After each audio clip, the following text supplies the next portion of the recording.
요즘 사실 그 세무 쪽의 이슈는 사내근로복지기금이 이슈거든요. 근데 노무 쪽은 아시다시피 이제 중대재해처벌법 올해 실행된 것 때문에 그런데 이 두 가지 공통점이 다 고용노동부 소관이더라고요. 오늘은 그 중대재해처벌법 중에서도 위반 사례와 관련된 얘기를 좀 나눠볼까 합니다. 사례를 좀 소개해 주시겠어요? 사례를 소개해 드리기 전에 네. 그 중대재해 정의에 대해서 한번 설명을 드려보도록 하겠습니다. 아, 네네네. 네네. 중대재해는 크게 이제 중대산업재해와 중대시민재해로 구분을 하는데요. 네. 우리 이제 일반적인 현장에서 벌어지는 중대산업재해 정의를 좀 내려보면 첫 번째가 이제 사망자가 1명 이상 발생이 되거나 네. 두 번째는 동시에 6개월 이상 치료 부상자가 2명 이상 발생이 되는 경우 마지막으로 이제 급성 중독 등 직업성 질병자가 1년 사이에 3명 이상 발생됐을 경우에 해당이 되겠습니다. 이게 다 엔드 조건인가요? 각각입니다. 각각이요? 네. 그러면 아까 말씀드린 사례 좀 얘기해 주시겠어요? 네. 중대재해처벌법이 올해 1월 27일 날부터 이제 시행이 됐는데요. 네. 안타깝게도 1월 29일 날 네네네. 채석 작업을 하다가 3명의 근로자가 사망한 사건이 있었습니다. 아마 이게 중대재해처벌법으로 네. 첫 번째 입건된 사례가 될 것 같고요. 아직 진행 중이죠? 네, 그렇습니다. 두 번째 사례는 이제 급성 중독과 관련된 사례입니다. 네. 이거는 근로자 한 분이 이제 몸이 안 좋아서 네. 건강검진을 받다가 네. 너무 이제 이상하게 간 수치가 나쁘게 나오니까 이게 이제 담당하는 의사분께서 이제 노동청에다 신고를 하는 바람에 네. 다른 직원들까지 다 건강검진을 하면서 이제 밝혀진 사례입니다. 그럼 여러 명이 걸린 건가요? 그렇죠. 그래서 그 트로클로메탄이라는 물질인데요. 네. 이게 이제 기준치보다 훨씬 많은 양이 이제 검출이 된 겁니다. 네. 네. 그래서 이제 급성 중독과 관련돼서 이제 중대재해처벌법 위반 사례는 이게 또 첫 사례가 되었습니다. 네. 사실 중대재해와 관련돼서 사고가 일어나면 피해 유가족과의 빠른 어떤 그런 합의가 필요할 것 같은데요. 중대재해처벌법에 대한 프로세스는 어떻게 되나요? 네. 아까 제가 두 가지 사례를 말씀을 드렸는데 네. 그 두 가지 사례와 다 연관지어져 있는 게 뭐냐면 작업중지 명령이라는 게 있습니다. 이게 무슨 뜻이냐면 네. 아니 사람이 죽었는데 어떻게 계속 일을 할 수 있겠습니까? 네. 그래서 담당하는 근로감독관이 제일 먼저 하는 게 이제 작업중지 명령을 내리게 될 텐데요. 대표님들께서 이제 합의금만 생각을 하시겠지만 네. 이 작업중지 명령이라는 게 또 다른 의미가 있습니다. 이게 네. 무슨 뜻이냐? 작업중지 명령이 해제되시려면 네. 사고의 원인이 분석이 돼야 되겠죠. 네. 그래서 기계에 결함이 있으면 기계를 교체를 해야 되고 네. 시설에 문제가 있으면 시설을 교체를 해야 될 텐데 이 비용이 들 것이고요. 네. 작업중지 명령이 해제될 때까지 직원들은 일을 할 수가 없는데 네. 원래 받던 급여의 70%는 좀 나가야 된다는 부담이 있으실 수가 있습니다. 네. 그리고 아까 말씀드렸던 여기 보시면 형사처벌이라고 되어 있는데 그 전에 네. 가능한 한 유족들과 합의를 조금 서둘러서 하시게 되면 네. 나중에 처벌을 받으실 때 네. 형량의 특별한 감경 사유가 되실 수 있을 것 네. 같습니다. 아까 사고가 나면 제일 먼저 그 작업 중지가 이제 우선 이루어진다고 했는데 작업 중지는 누가 내리는 건가요? 관할 노동청에 네. 근로감독관이 오셔서 네. 작업중지 명령을 내리게 됩니다. 네. 중대재해처벌법을 예방하기 위해서 기업은 어떤 준비를 해야 될까요? 아무래도 이제 큰 대기업들이야 네. 많은 예산 또는 인력을 투입해서 네. 중대재해를 준비를 하시겠지만 네. 일반적인 중소부문에서 중대재해를 준비한다는 게 사실 막막하신 부분이 있으실 겁니다. 네네네.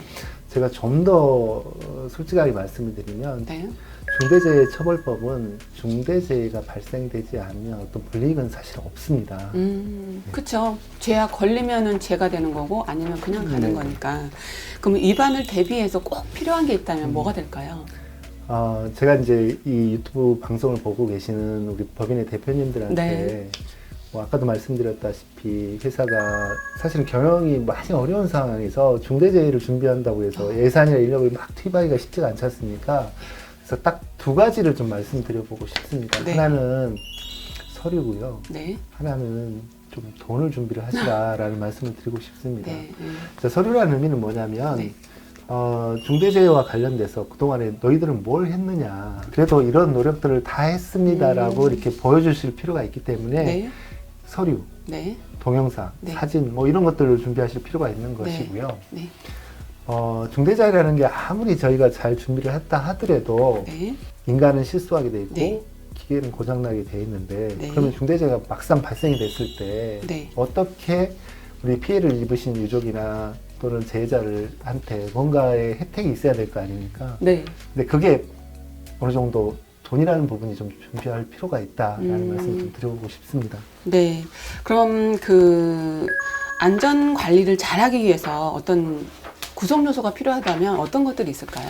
중대재해처벌법에서는 네. 안전보건 확보 의무라 그래서 한 네. 4가지 정도를 제시를 하고 있습니다. 그래서 네. 재해 예방을 위한 인력, 네. 예산 등 네. 안전보건 관리 체계를 구축해야 된다는 내용이고요. 네. 두 번째는 재해가 만약 발생이 됐을 때 그게 사소한 재해라 하더라도 네. 재발 방지 대책을 수립하고 이행에 관한 조치를 했느냐가 두 번째 관건이고요. 세 번째는 정부의 개선 시정명령 이행에 관한 조치를 제대로 했느냐. 네. 네 번째는 산업안전보건법 등 네. 안전보건관계 법령에 따른 의무 이행에 필요한 관리상의 조치를 제대로 했느냐를 네. 가지고 판단을 합니다. 그래서 네. 중대재해가 발생이 됐다 해서 무조건 처벌을 받는 게 아니고 네. 이것들을 확실하게 지켰다면 네. 처벌을 면하실 수도 있습니다. 네. 사실 일반 중소기업에서 뭐 이렇게 뭐 인력부터 시작해가지고 이런 세팅을 다 하기 쉽지 않잖아요. 이걸 대비하기 위해서는 기업은 어떤 걸 준비해야 될까요? 일단은 50인 이상 사업장 같은 경우에는 네. 중대재해처벌법이 이미 시행이 됐고요. 네. 그다음에 5인 이상 사업장은 2024년 1월 27일부터 시행이 됩니다. 아직 네. 한 2년 정도 중소법인 아주 조그만 데 같은 경우에는 네. 지금부터 이제 준비할 시간이 있을 텐데요. 그렇죠. 아까도 말씀드렸다시피 대기업이나 중견기업 정도는 뭔가를 준비할 수 있는 인력이나 예산이 있겠지만 네네. 우리 대표님들께서 그럴 정도의 예산이나 인력이 없으시다면 네. 중대재해처벌법 누리집이라고 네. 우리 노동부에서 제공하는 중대재해와 관련돼서 어떻게 해야 될지 하는 해설서, 매뉴얼, 그다음 각종 포스터, 각종 교육 자료 이런 것들이 다 망라돼서 있습니다. 네. 그래서 제가 정말 강조드리고 싶은 건 뭐냐면 아까 제가 서류를 준비하시라고 말씀을 드렸는데 네. 뭐 단순하게 형식적으로 하시라는 의미가 아니고 네. 사실은 우리 대표님하고 근로자분들하고 자주 소통을 하시면서 네. 위험 요소나 유해 요소나 이런 것들이 뭐가 있는지를 한번 점검을 해보시고 네. 주어진 자원 한도 내에서 네. 바꿀 수 있는 게 뭐가 있는지를 계속해서 고민하시고 개선하시려고 하는 노력들을 네. 하시되 이것을 여기에 나와 있는 이 자료를 보고 하시고 네. 그리고 그런 활동들을 다 서류로 좀 남겨놓으시면 네. 나중에 중대재해가 발생이 됐을 때 일정 부분은 저희의 노력들이 네. 형량을 정할 때 있어서 감경 네. 요소로 작용할 수 있을 것 같습니다. 네네네네. 지금 노무사님께서 2024년부터는 이제 5인 이상 사업장도 이제 중대재해처벌법 대상이라고 하셨잖아요. 그러니까 뭐 지금부터 고용노동부가 제공하는 자료 같은 거를 비치해둬라 이렇게 네. 말씀하셨는데 네네네. 만약에 사고가 발생했으면 그 비용 준비는 어떻게 하는 게 좋을까요? 대법원에 양형위원회라는 곳이 있는데요. 네. 이게 판사가 판결을 할 때 네. 형량의 어떤 가이드라인을 제공하는 곳입니다. 네. 거기에 보면 이제 산업안전보건법을 위반해서 근로자가 사망을 했을 때 형량을 네. 정할 때 보면 네. 보험 가입하고 아, 처벌불원이라는 항목이 있어요. 네. 근데 이런 겁니다. 예를 들면 우리 대표님들께서 사업을 하시면서 네. 중대재해를 대비하기 위해서 요즘 같은 저금리 시대에 현금을 뭐 많은 돈을 유보해 놓을 수는 없는 상황이지 아유, 않습니까? 없죠. 네. 네, 그래서 저는 대표님들한테 단체보험을 좀 가입을 권유를 좀 드리고 싶습니다. 일정 비용을 주시고 네. 중대재해가 발생이 됐을 때 그 보험금을 가지고 네. 신속하고 원만하게 합의를 했을 경우에 네. 그리고 충분한 합의금을 제시를 했다라고 하면 네. 피해자나 유족 입장에서는 네. 처벌을 원하지 않는다는 탄원서를 저희가 써달라고 했을 때 네. 그래서 조금 좀 더 음. 원만하게 이렇게 써주지 않을까 싶습니다. 그럼 그래서 좀 감경이 되는 거겠네요. 그렇죠. 그래서 네. 거기에 내용이 나와 있는데 네. 반의사 불벌죄라고 혹시 들어보셨나요? 아니 처음 들어봤어요. 이겁니다. 피해자가 가해자의 처벌을 원하지 않으면 처벌할 수 없는 게 반의사 불벌죄인데 네네네. 우리 산업안전보건법이나 중대재해처벌법이 반의사 불벌죄는 아닙니다. 다만 형사합의, 민사합의를 잘 하시면 네. 나중에 판사가 판결을 내릴 때 특별 감경 요소로 네. 형량을 대폭 낮출 수가 있습니다. 예를 들자면 실형을 살아야 될 거를 벌. 집행유예나 벌금으로 형량을 낮출 수 있는 가장 좋은 방법입니다.